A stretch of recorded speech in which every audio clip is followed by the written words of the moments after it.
Algunos datos, fíjense ustedes, 4 de cada 10 alumnos tiene computadora. Y de estos, 3 de cada 10 tiene conexión a Internet.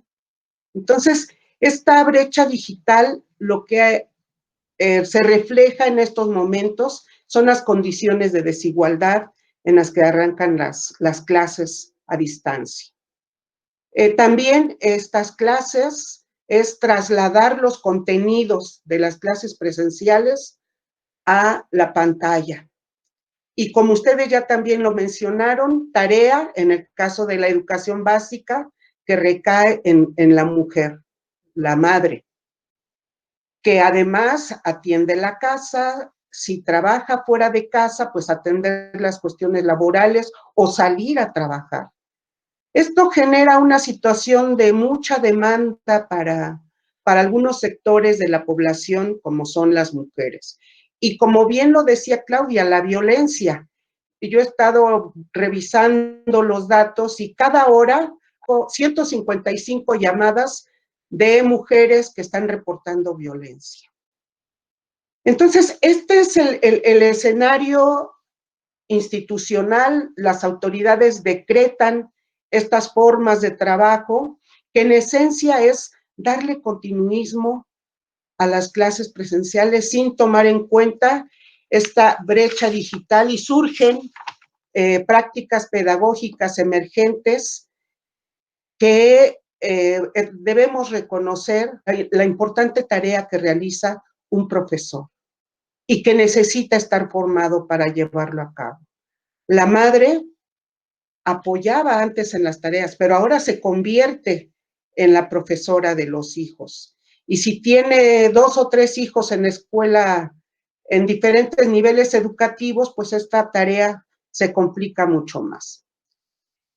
Si vive ahí la abuela, los padres, 3, 4, 5 hijos, y las condiciones de vivienda son muy precarias, pues esto hace que los alumnos, en el caso de mío, que estoy atendiendo por atención psicopedagógica, el confinamiento lo vivan de una manera muy difícil, muy dura, con mucho enojo y desesperanza. Los primeros momentos del encierro fue así: estoy encerrado y no me dejan salir. Otros alumnos que tienen negocio con la familia, que viven al día, pues salen a trabajar y con mucho temor de contagio. Entonces, las familias tienen una serie de situaciones que afectan no solo hoy la dinámica, sino todo lo social, lo económico que hay alrededor de ella. Si tienen algún familiar hospitalizado, si han tenido alguna pérdida, si hoy no hay recursos. Vi que alguien en el chat dijo, hay familias que ya no pueden pagar el servicio de internet, ¿no? Porque hay que dar prioridad a la compra de alimentos. A los sectores de la población mexicana que están en condiciones de vulnerabilidad. ¿Qué es lo que más extraña? Es esto, dicen los jóvenes, a mis amigos, el poder comentar con ellos, lo que me ofrece mi escuela. Hoy en casa no tengo. Y ellos mismos le dan valor a la escuela como ese espacio de socialización, pero también como ese espacio de los recursos materiales que da oportunidad a los alumnos de escasos recursos.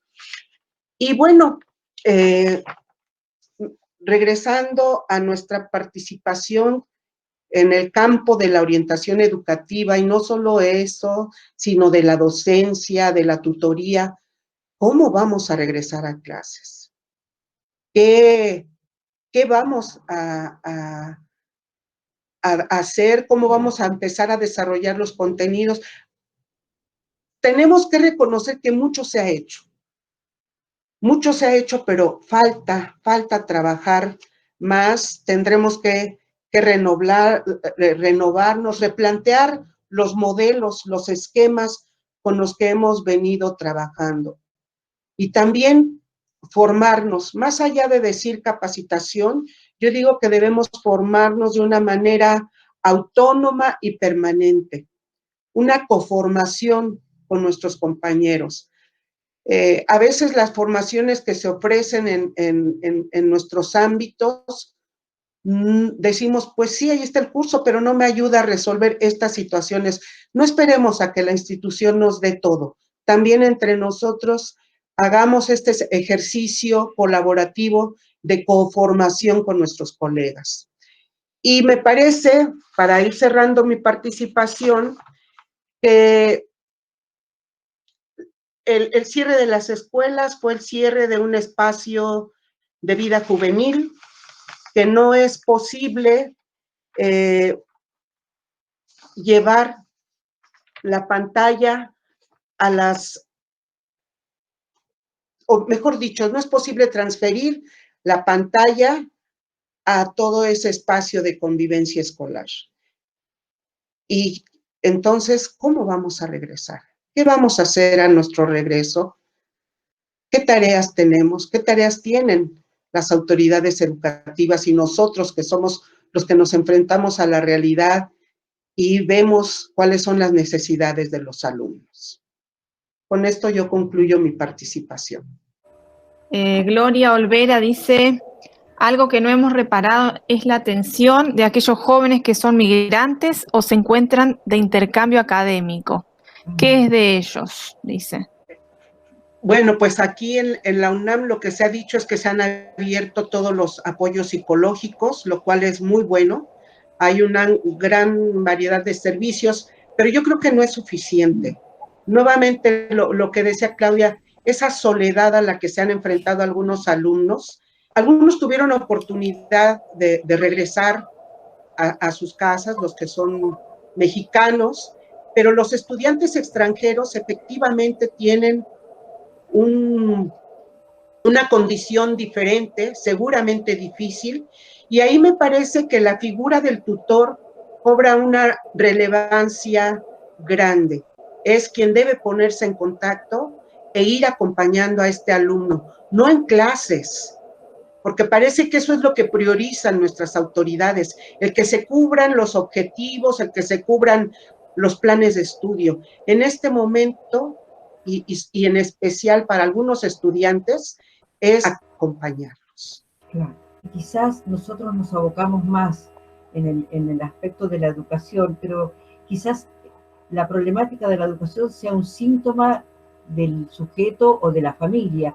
Entonces me parece interesante lo que dice Sara, del acompañamiento por fuera también de los contextos escolares, porque si no minimizamos al sujeto como problemática de aprendizaje, cuando en realidad sabemos que ese es un emergente, ¿no? Es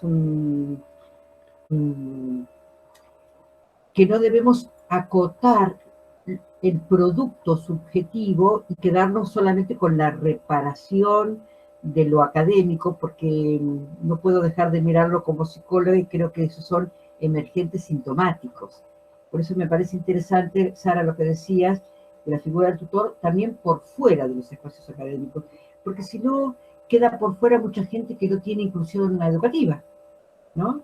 Corremos ese riesgo también de solamente al que no le va tan bien como la campana de Gauss dice, asistir, y todos los demás que quizás no demanden, también hay una sintomatología silenciosa de no poder poner palabra, ¿no? Sí. Se me ocurre pensar que veníamos con un modelo presencial que incluía lo social como vínculo principal de transmisión de conocimientos, ¿no? En un espacio particular, un docente y sus alumnos, en una institución. A partir de la pandemia y de este contexto sanitario tan particular, en esta relación docente-alumno hay un tercero, que es la mamá. Y en mi experiencia clínica, lo que yo veo es que las mamás, a partir de esta virtualización de la educación, han tomado un rol muy importante. Se han puesto sobre los hombros la tarea de hacer la tarea y están desbordadas. El reclamo fundamental es: no quiere hacer la tarea, quiere hacer, decime cómo hago. Con lo cual, en muchos casos, la mamá termina haciendo la tarea. Y entonces, en este tiempo particular de encierro y de estar permanentemente con el otro, porque veníamos de gente que entraba y salía de casa, y ahora estamos todos adentro, las mamás reclaman un poco de piedad, digamos, ¿no? Que no haya tantas tareas, más tiempo para hacer, para pensar. Y muchas reclaman: yo esto no lo sé, ¿cómo se lo voy a enseñar? Me estoy refiriendo a las cuestiones, casi les diría prácticas, de este día a día de las mamás, ¿sí? Entonces yo también me pregunto, ¿qué aprendemos cuando aprendemos en estas condiciones? Claro, claro. ¿Sí? ¿Aprendemos? Porque si esto tiene mucho que ver con el sufrimiento, porque hay chicos que hablan de sufrir, de que les cuesta muchísimo en estas condiciones. Y hablo de todas las edades, simplemente porque me mandan una tarea, yo la resuelvo y la vuelvo a subir.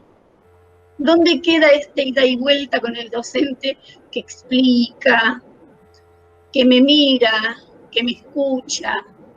¿Sí? No lo podemos tener. Pero rescato una frase de Claudia que dice que lo que no podemos lograr a nivel de educación lo podemos reparar luego.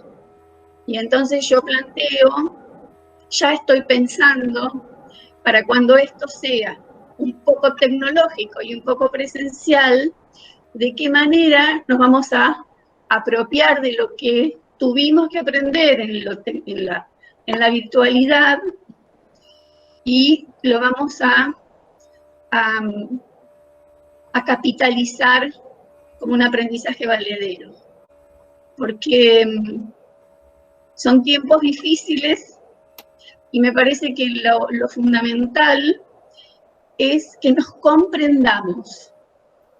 Comprender al otro, entender lo que le está pasando, que hay una docente que tuvo que cambiar sus modalidades, que hay un niño que tuvo que cambiar también su manera de aprender, su manera de estar en la casa, ¿sí?